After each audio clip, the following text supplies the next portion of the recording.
Je m'appelle Donatien Sadi. Je suis à l'âge de 13 ans. Donatien, ce jeune garçon de 13 ans, orphelin de père et de mère, est porteur du VIH-Sida. Récupéré dans la rue par les femmes du RENOAC, Réseau national des organisations assises des personnes vivant avec le VIH-Sida, cet enfant a bien de souvenirs et relate très clairement son histoire. Je commençais à dormir dans la rue, dans les marchés pour manger. C'est très difficile, il faut demander les aides pour manger. Maintenant, à l'autre moment, j'ai croisé avec des mamans. On m'a mené ici à Renorac, chez Papa Caudon. On m'a mené là-bas à Renorac. Maintenant, ici, Papa Chia m'a pris, moi, il m'a parti centre de santé. On m'a fait pour moi le test de VIH. On m'a pris à faire un microbe de VIH. On m'a fait aussi l'examen de tuberculose. Comme je dormais derrière comme ça, avec tous les vents là, on m'a pris avec la tuberculose. J'ai commencé à prendre les médicaments de AAV, à faire les médicaments de TB. Maintenant, c'est ça que je suis comme ça. Le RENOAC est une structure composée essentiellement des personnes vivant avec le VIH, s'attelle à la sensibilisation, le plaidoyer et héberge également les malades rejetés en vue d'une prise en charge efficace. Nous allons sensibiliser dans le quartier quand nous trouvons par exemple une maman, une jeune fille ou une femme ou un homme où on voit que vraiment sa santé est précaire, tout ça, on lui conseille, on lui dit bon, si tu peux aller faire le dépistage volontaire, par exemple tu penses que c'est l'embassou et pourtant peut-être les sarcomes des Kaposi, hein, allez vous faire dépister. Et souvent, quand ils viennent se faire dépister, ils sont souvent positifs. Et c'est pour cela que chez nous, ici, quand nous dépistons, on voit que si nous avons dépisté 65, vous verrez peut-être 35 sont des positifs. De la rue au centre d'hébergement et même à la prise en charge médicale, le problème de Donatien est loin d'être résolu. Il fait face à de nombreuses autres difficultés. Première difficulté, je n'étudie pas. Deuxième difficulté, pour manger, c'est très difficile. Troisième difficulté, je ne suis pas vers les habits. Quand vous envoyez ici, ces habits, j'avais ça 5 jours. Maintenant, si j'enlève ça, les habits pour porter l'autre, il n'y en a pas. Je ne suis pas faire beaucoup les habits. Les habits aussi, il n'y en a pas. Difficulté aussi, je n'étudie pas. Manger aussi, c'est très problème pour moi. Il faut faire quelque chose dans la vie, il faut étudier. Si tu n'étudies pas, comment tu vas faire?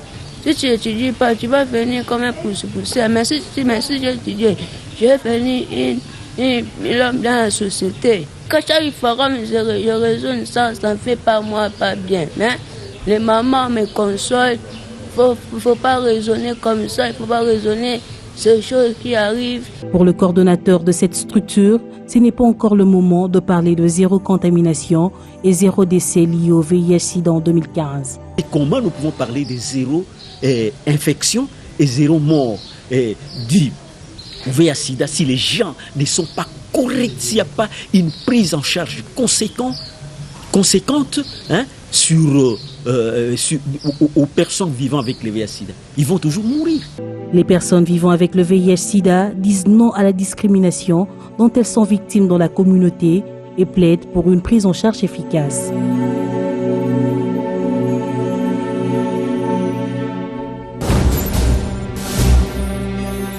Docteur Imemboyo, merci d'avoir répondu à notre invitation. Vous êtes chef de section partenariat et coopération au programme national multisectoriel de lutte contre le sida. Bienvenue sur ce plateau. Merci. Et à vos côtés, monsieur Jean Loukela, coordonnateur national du RENOAC, le réseau national des organisations à assise communautaire des personnes vivant avec le VIH. Et vous êtes vous-même une personne vivant avec le VIH. Nous vous disons un grand merci d'avoir répondu à notre invitation. Merci. Monsieur Jean-Luc, vous êtes de plus en plus visible dans les médias. J'aimerais d'abord saluer cela. J'aimerais poser une question premièrement, celle de savoir d'où vous vient ce courage et de pouvoir sensibiliser la population, d'autant plus que vous êtes vous-même une personne vivant avec le VIH-Sida. Bon, ce courage me vient surtout parce que les autres m'ont aidé. Entre autres, les docteurs que vous voyez ici, les médecins m'ont aidé pour que je puisse recouvrir la santé. Alors c'est eux qui m'ont dit, écoute, si vous allez aussi vers les autres, ils vont aussi récupérer la santé comme toi. Donc ils vont devenir stables, comme on dit, un patient stable. Donc je suis un patient stable, ce qui signifie qu'il ne fait pas beaucoup de maladies. Et puis il faut que les autres aussi puissent me rejoindre. Mais pour me rejoindre, nécessairement, il faut que moi je sorte de la clandestinité, leur parler, comment je suis, qu'est-ce que j'ai fait pour être ce que je suis. Ça fait combien d'années déjà que vous êtes une personne vivante? Ça fait 11 ans.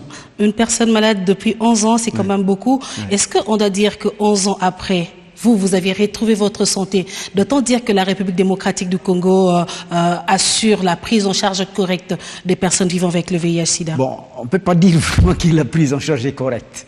Pourquoi? Parce que disons que la prise en charge est mitigée. Pourquoi? Parce que surtout, il y a certains paramètres que le médecin et même aussi disons qu'ils ne parviennent pas à maîtriser. Prenons par exemple les compteurs de CD4. Pour accéder au CD4, c'est tout un problème. Et si à Kinshasa c'est un problème, regarde alors à l'intérieur. Et puis, nous avons aussi la charge virale. Les pays qui nous environnent ici, ils parlent de charge virale. On peut parler au moins de CD4 parce que le médecin est là aussi, et pour initier quelqu'un au traitement. Mais le reste, c'est la charge virale. Aujourd'hui, si je vois que ma charge virale a trop baissé, alors c'est à ce moment-là je peux dire que non, je suis en bonne santé. Vous parlez de la charge virale. Est-ce que vous pouvez nous expliquer clairement, quand vous parlez d'une charge virale, je ne sais pas si le médecin pourrait vous compléter, qu'est-ce qu'on doit comprendre par là? Donc la charge virale, ce qui signifie, c'est la quantité du virus dans le corps humain. Quand ça augmente, cette quantité augmente, c'est ce qu'on appelle la charge virale à monter. Viral vient du virus, quoi. Charge virale. C'est-à-dire que cette charge a monté. Et quand ça monte, ce qui signifie vraiment que ça ne va pas. Et c'est à ce moment-là, les maladies opportunistes vont entrer, tout ça, et puis jusqu'à ce que vous devez avoir des problèmes. Et si on voit que les médecins savent, s'ils voient que ça monte, c'est à ce moment-là qu'ils vont voir qu'est-ce qu'ils peuvent faire. Peut-être si vous étiez en première ligne, ils peuvent vous mettre en deuxième ligne pour que les médicaments puissent répondre et que la charge virale puisse baisser. Docteur Aimé Mboyo, je disais tout à l'heure que vous êtes chef de section partenariat et coopération au programme national multisectoriel de lutte contre le sida. Aujourd'hui, en République démocratique du Congo, des informations en apparence contradictoires circulent sur la prise en charge et même les chiffres sur les avancées dans la lutte contre le VIH-Sida. Mais aujourd'hui, qu'est-ce que vous pourriez nous dire exactement par rapport à cela? D'autres considèrent encore la maladie comme une arme de mort, comme c'était aux années 80. D'autres, par contre, disent que la maladie se guérit aujourd'hui. Et vous, en tant que chef de section au PNMLS, qu'est-ce que vous pourriez nous dire par rapport à cette prise en charge? Disons que la lutte contre le sida dans notre pays a connu de succès, même de progrès. Et au nombre de ce progrès, il faut quand même mentionner la prise en charge. Si on ne considère qu'en termes quantitatifs, en termes d'effectifs, M. Jean Louquel a parlé d'indicateurs tout à l'heure. Donc, il y a peu, nous n'avions pas 100 000 malades sous traitement antirétroviral. Donc, aujourd'hui, au moment où nous parlons, la RDC a réussi à faire accéder au traitement antirétroviral plus de 100 000 malades. Mais ça représente malheureusement encore que 35% de couverture en termes de besoins du pays. Et donc, il y a un véritable gap à combler de 65% de besoins. Donc, vous voyez, il y a des efforts qui ont été consentis, que ce soit par le gouvernement de la République, les partenaires au développement, l'ONU-SIDA et les autres. Il y a des efforts, ça produit des résultats, mais ce n'est pas encore suffisant. Donc on est à 35% de couverture, mais déjà l'ONU-SIDA nous demande d'aller à 90% d'ici 2020 et à 95% d'ici 2030 pour espérer mettre fin à l'épidémie du sida. Donc il y a encore des défis. Il y a encore des défis à relever. J'aimerais peut-être m'arrêter un tout petit peu là. L'Organisation mondiale de la santé note de nouvelles diminutions en termes d'infection à VIH/SIDA. Vous avez parlé de 35% et on parle de 25% en termes de décès. C'est vrai qu'il y a encore du chemin à faire, mais aujourd'hui, puisque c'est déjà le mois dédié à la lutte contre cette maladie, est-ce qu'il y a-t-il des stratégies novatrices qui ont été mises en place pour pouvoir contribuer à la lutte contre cette maladie? Mais disons que depuis plus de 3 décennies que le monde fait face à l'épidémie du sida, aujourd'hui, mieux que hier, on sait ce qu'on peut faire pour vaincre cette épidémie. Qu'est-ce qu'il faudrait faire? Ce qu'il faudrait faire, il faudrait faire de sorte que toutes les personnes qui seraient positives puissent accéder au dépistage volontaire du VIH. Voilà la première condition pour qu'on espère, n'est-ce pas, parvenir à la fin de l'épidémie. Il faut passer, nous tous, nous devons passer au dépistage volontaire. Des personnes qui vont être dépistées et qui vont se révéler positives par rapport au VIH, ces personnes-là devraient immédiatement accéder au traitement antirétroviral. Donc, dépistage, test positif, sous-traitement antirétroviral. Et donc, tous les défis de pouvoir rendre disponibles les tests, le dépistage et tout ce qui va avec. Et puis, tous les défis de garantir l'accès immédiat au traitement antirétroviral à toutes les personnes dépistées positives. Deuxième condition. La troisième, il faudrait faire de sorte que les traitements accordés aux personnes dépistées positives, que ces traitements puissent être un traitement efficace, un traitement de qualité, qui puisse faire de sorte que 6 mois après l'initiation, la mise sous traitement, que la charge virale à laquelle faisait allusion Jean-Luc Kela puisse commencer à réduire. Pourquoi? Parce que cette réduction de la charge virale devra continuer avec les traitements efficaces jusqu'à un tel niveau que ça deviendra indétectable. Donc on verra pratiquement plus de virus, n'est-ce pas, dans le corps. Et à ce stade-là, la personne qui était infectée, malade, ne pourra plus transmettre le virus à d'autres personnes. C'est à cette condition-là qu'on arrivera à déclarer la fin de l'épidémie. Donc voilà les 3 conditions. Les 3 conditions que l'ONU SIDA parle de l'objectif 90-90-90, donc 90% à 3 niveaux. Est-ce que vous pensez vraiment que cela aura un impact positif et que la République démocratique du Congo pourrait atteindre ce 90% là d'ici 2020? Mais c'est possible. C'est possible avec les progrès que nous venons de réaliser en relativement si peu de temps. C'est possible, mais là aussi, à certaines conditions.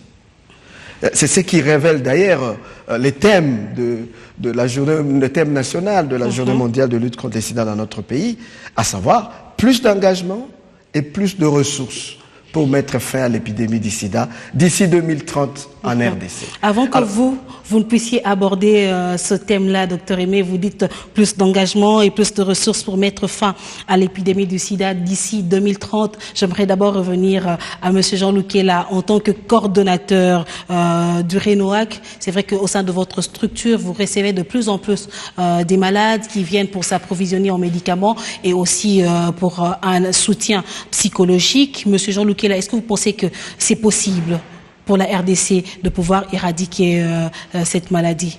Oui, mais c'est possible, mais tout dépend de la volonté politique. Est-ce qu'il y a cette volonté? Mais non, on ne sent pas ça. On ne sent pas ça. C'est la volonté, s'il y a la volonté politique. Parce qu'on dit plus d'engagement. L'engagement, ce n'est pas seulement les tierces personnes. C'est surtout le politicien, la politique du pays qui peut dire, quand il y a Ebola, tout le monde se met debout. Les ministres, tout le monde ont dit, bon, il faut mettre fin à l'Ebola parce qu'il y a des morts, tout ça. Mais il y a aussi le VIH-Sida tue silencieusement. Et puis, il faut d'abord la volonté politique, comme il disait, parce que pour avoir la qualité de traitement, il faut des moyens. S'il n'y a pas de moyens. Et nous ne devons pas toujours attendre l'extérieur. Mais Sidibé, quand il était ici, le directeur de l'ONU-SIDA, quand il était ici, nous a dit ceci. Attention, il ne faut pas prendre goût de dormir sur le lit de votre voisin. Hein? Le voisin vient, il vous prête le lit, et bien, raftoulé là-bas, tu dors, tu dis, bon, c'est bien. Non. Mais c'est plutôt, il faut compter sur ses propres moyens. Il faut que les gouvernements mettent les mains en poche. Ce n'est pas l'extérieur qui viendra soigner les malades de votre pays. Je ne sais pas s'ils trouvent ça normal. Moi, je trouve que vous c'est voulez que le gouvernement mette les mains dans la poche. On Mais a oui. quand même des avancées significatives dans la lutte contre cette maladie aujourd'hui. Il ne faudrait pas le nier. Mais est-ce que vous ne pensez pas que les choses sont prises en charge correctement pour que les personnes vivant avec le VIH soient correctement soutenues et pourquoi pas répéter le mot encore prise en charge? Mais nous ne pouvons pas dire correctement parce que nous vous parlons des charges virales. C'est vraiment une casse-tête là pour aller faire la charge virale. Et puis même le CD4. Parce que nous, pour se sentir en forme, c'est quand je sais que ma charge virale a baissé. C'est quand je sais que mes nombres de CD4 a augmenté. C'est assez mal. J'ai confiance en moi. Je sais que je peux encore vivre. Mais si je vois que la charge virale a augmenté, alors je dois chercher comment je dois vivre. Je dois partir auprès de mon médecin pour lui demander, mais je ne comprends pas, comment est-ce que ma charge virale est en train de monter? Et comment est-ce que mes CD4 sont en train de baisser? Et il va faire des analyses. Il va voir, est-ce que c'est un problème psychologique, c'est un problème social ou c'est un problème médical? Tous ces paramètres-là, il doit les chercher autour de ces CD4 et de la charge virale. Mais s'il n'y en a pas, comment est-ce qu'on peut parler de la qualité? Parce qu'on peut vous donner le médicament peut-être qui ne vous convienne plus. Parce que dès qu'il voit que non, ça ne va pas, il peut dire non, tu vas en deuxième ligne. Pourquoi? Parce que la première ligne ne répond plus. Mais c'est grâce au nombre de CD4 et à la charge virale.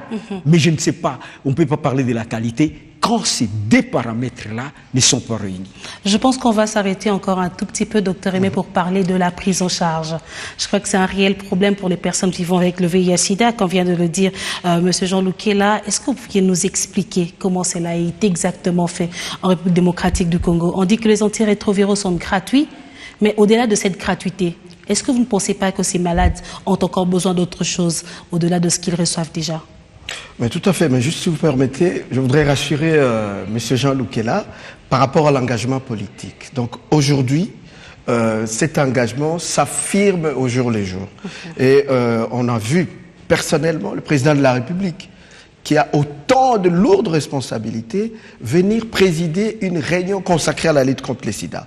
Le 9 juin 2014, il l'a fait. N'eût été les différents agendas politiques de l'heure, je suis sûr et certain qu'il aurait encore réuni ce Conseil national aujourd'hui.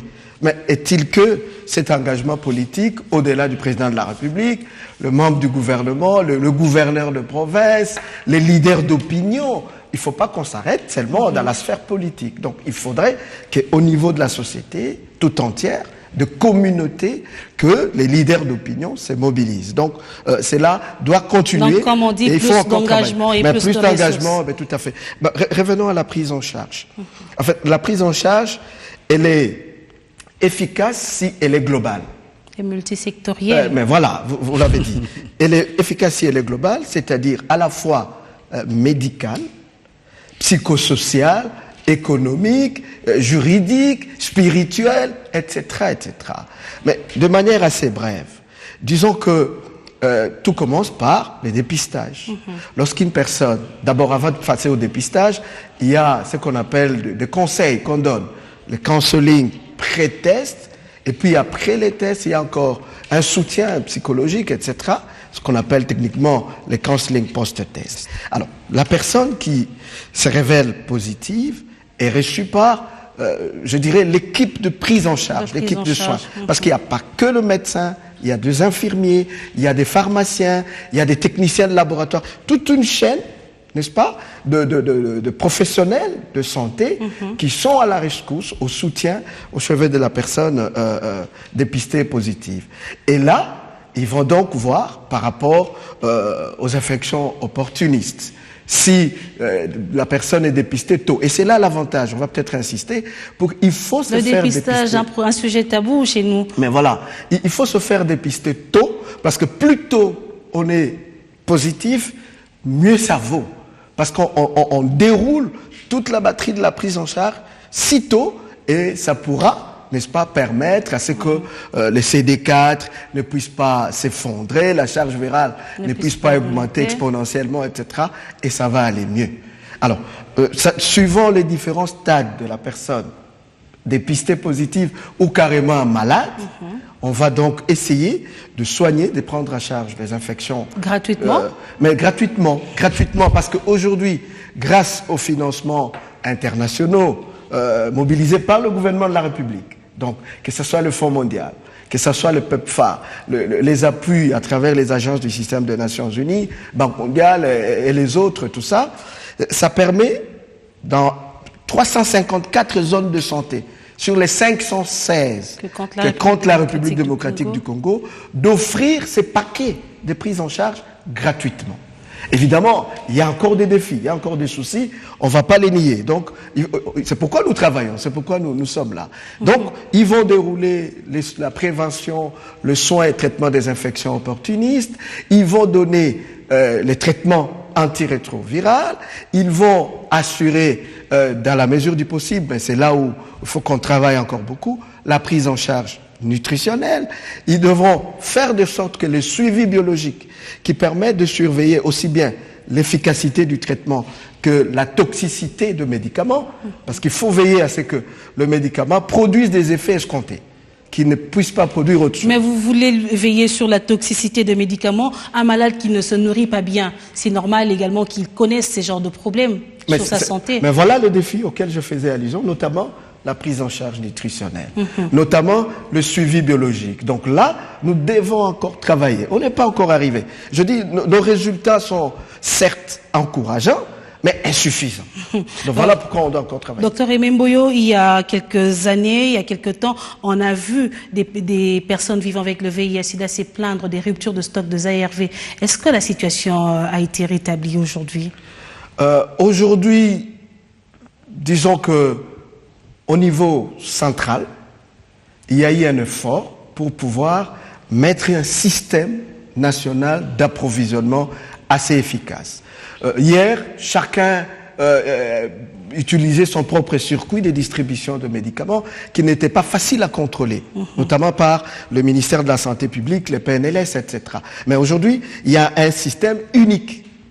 Donc, le système de distribution de médicaments en général dans le pays passe par un circuit unique, lequel circuit centralise les achats, les approvisionnements, et la distribution passe par les centrales de distribution régionale de médicaments, qu'on appelle CDR.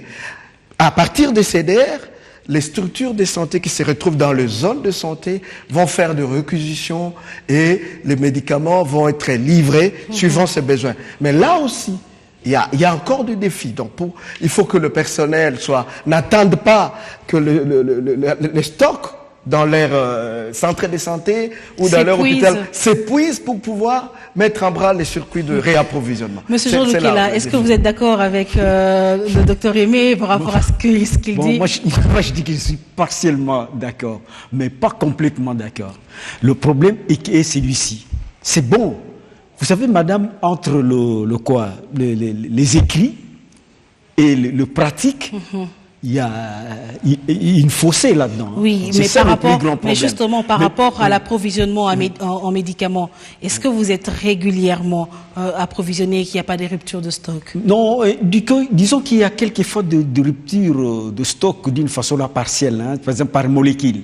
Vous voyez, il y a par exemple quelqu'un qui est en deuxième ligne qui doit prendre 3 molécules, et bon, on dit qu'il y a un molécule qui n'est plus là. Vous voyez, ça pose problème, parce que cette personne-là n'a pas droit à prendre correctement ses médicaments. Vous voyez, c'est là aussi le problème. Eh bien, à ce que je voulais dire ceci, que bon, c'est bien. Nous, tout ça sur papier, et nous voyons ça, je suis aussi membre du CICIEM. Je vois que nous voyons ça, nous avons dit ça. Mais nous attendons, en 2016, nous disons que nous, les organisations de la société civile, nous voulons voir que tout ce qui est écrit sur papier soit aussi pratique sur terrain. Et là, c'est à ce moment-là, nous allons dire bravo au gouvernement et bravo pas seulement au gouvernement, mais bravo à nous tous, madame. Vous allez sur le terrain, c'est autre chose. Vous, exactement, vous êtes ici comme une personne ressource vivant avec le VIH et vous encadrez. Vous avez d'ailleurs une structure. Moi, j'ai déjà été au sein de votre structure. J'ai vu comment est-ce que les choses se passent. Mais est-ce qu'aujourd'hui, on peut connaître les réalités dont vous, à quoi vous faites face, les problèmes et les difficultés que vous rencontrez au sein du RENOAC, par exemple? Au sein du RENOAC, les problèmes que nous avons, c'est tout à fait comme vous avez dit là-bas, il y a ce que nous appelons les personnes abandonnées. Parce que la stigmatisation existe jusqu'à aujourd'hui. Tu as ta sœur, une fois elle attrape le virus, tu dis non, c'est à toi, tu as attrapé ça, c'est parce que tu t'es méconduit, tout ça, ainsi de suite. Il y a le rejet, il y a la stigmatisation et tout ça. Et puis quand ils viennent au RENOAC, nous sommes contraints, parce que c'est nos sœurs, c'est nos frères.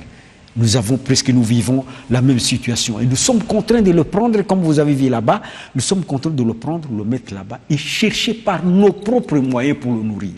Et aucune structure aujourd'hui qui dit que non, écoute, il y a une personne, vous êtes passé là-bas, vous avez vu le jeune garçon, hein, mais aujourd'hui, si vous le voyez, c'est avec nos propres moyens. Et qu'est-ce que nous faisons par exemple, si avec les partenaires qui nous financent un peu, je fais comprendre à nos sœurs, disons à ceux qui travaillent avec nous, s'ils peuvent libérer les fils que $10 chaque fin du mois, pour que nous puissions nourrir nos sœurs et frères. Vous voudriez un ravitaillement pour que ce patient-là ne manque pas de médicaments? Oui, ne manque pas de médicaments. C'est là le plus grand problème. Et puis, l'autre problème aussi, les IO, hein, les maladies opportunistes, hein, les infections opportunistes. Je vous dis que c'est une casse-tête aussi ici. Hein. Dans tous les hôpitaux ici, il faut payer. Quand vous allez là-bas, donc il n'y a pas de gratuité. Et par là, qu'est-ce que vous aimeriez que les personnes vivant avec le VIH/SIDA puissent être soignées gratuitement dans les hôpitaux publics?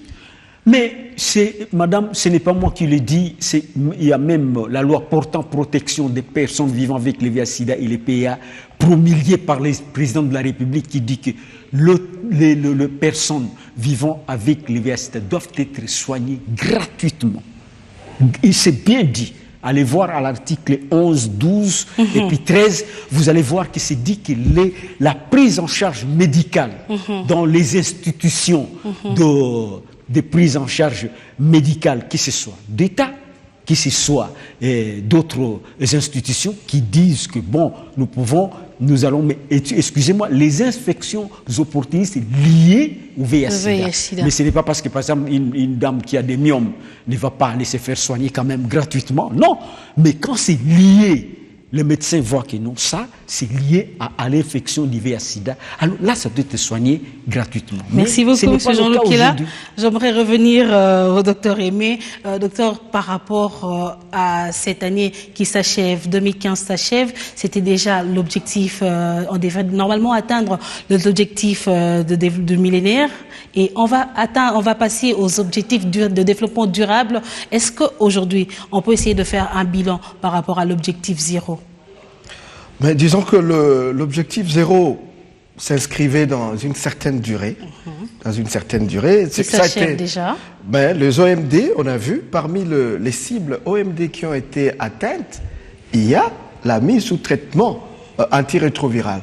Donc le monde a réalisé 15 millions de personnes traitées par les antirétroviraux. C'est ce qui était la cible de 2011 à 2015. Là, ça y est, c'est joué, mais on s'est dit, on ne s'arrête pas là.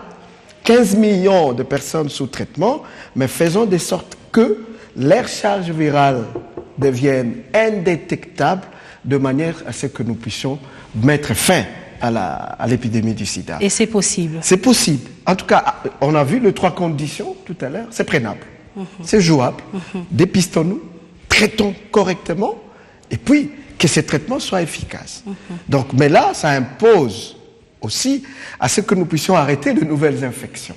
Donc, non seulement le traitement, mais la sensibilisation doit se poursuivre pour que nous puissions arrêter les nouvelles infections. Moins nous avons de personnes nouvellement infectées, mieux nous allons nous occuper des personnes qui sont déjà infectées. Parce que si les personnes doivent continuer à s'infecter en se disant, bon, il y a les traitements antirétroviraux, on va être dans un cercle vicieux. La fin de l'épidémie du sida est possible. Mais nous ne devons pas baisser les bras, nous devons adopter toujours un comportement responsable pour arrêter les nouvelles infections. Et pour les malades qui sont déjà infectés, en tout cas ceux qui ne se sont pas encore fait dépister, doivent passer au dépistage de manière à ce qu'on puisse offrir un traitement efficace aux personnes positives. Monsieur Jean-Luc, là en 30 secondes, est-ce que vous pouviez dire quelque chose en guise de sensibilisation contre le sida? Bon, pour la sensibilisation contre le sida, ça s'est fait du jour au jour, à la radio, à la télé, tout ça. J'avais même dénoncé quand on avait dit, mais non, écoutez, si une personne infectée infecte quelqu'un intentionnellement, il faut les sanctionner. Il faut la sanctionner. Mais voyons un peu, tous ces millions-là qui passent pour sensibiliser les gens à la télé, on te dit, il ne faut pas aller avec une personne occasionnelle, sans préservatif. Mais toi, tu y vas. Et tu dis que c'est la faute de la personne qui t'a infecté. Et toi, qu'est-ce que tu as fait? Ah, mais c'est ça aussi le problème. Et en outre, je voulais aussi ajouter ceci. Et c'est pour ça que je sensibilise aussi mes pères, les personnes vivant avec le sida, d'être adhérents au traitement. Même le jeune. Ils vont étudier si ils sont adhérents au traitement, s'ils respectent les prescriptions de médecins et tout ça. J'ai 65 ans, mais en tout ça, moi je vois que j'ai 11 ans. Parce qu'à partir où j'ai commencé à prendre mes antirétroviraux, j'ai commencé à prendre toutes les JMS. Pour eux, peut-être ils pensent que c'est rien. Mais nous, les personnes vivant avec nous, quand j'ai fait une JMS, j'ai dit, j'ai une année. Depuis que j'ai commencé à... Merci beaucoup, Monsieur Jean-Luc Kela. Je rappelle que vous êtes coordonnateur national du RENOAC, qui est le réseau national des organisations à assise communautaire des personnes vivant avec le VIH-Sida. Encore une fois, merci d'avoir répondu à notre invitation. Et merci également à vous, Dr Aimé Mboyo. Vous êtes chef de section partenariat et coopération au programme national multisectoriel de lutte contre le sida. Je vous dis un grand merci d'être venu sur ce plateau de check-up pour sensibiliser encore une fois sur la lutte contre le VIH-Sida en République démocratique du Congo et pourquoi pas dans le monde. Mesdames et messieurs, la suite de cette émission, c'est dans 1001 questions santé. Règles d'utilisation du préservatif. Le préservatif doit obligatoirement être protégé par un emballage individuel et avoir été stocké à un endroit frais et sec, à l'abri de la lumière. Vérifiez que la date de péremption n'est pas dépassée et que l'emballage n'est pas abîmé. En cas de doute, jetez-le et prenez-en un autre. Ouvrez l'emballage par les milieux à l'aide de vos doigts. Le préservatif ne doit pas être ouvert avec les ongles, avec une paire de ciseaux ou avec tout autre objet pouvant le perforer ou l'endommager. Sortez le préservatif de son emballage, il doit se présenter sous une forme circulaire, tel un rond de plastique couvert par une membrane de latex. Ne les déroulez pas avant de le mettre. Le préservatif n'est pas uniquement un objet de contraception, mais un moyen de lutte contre les maladies sexuellement transmissibles. Soyez responsable et attentionné, évitez tout contact entre parties génitales buccales ou anales avant d'avoir mis le préservatif. Les attouchements peuvent cependant être pratiqués à titre des préliminaires. Le préservatif doit toujours être placé sur le pénis en érection. Placez un préservatif sur le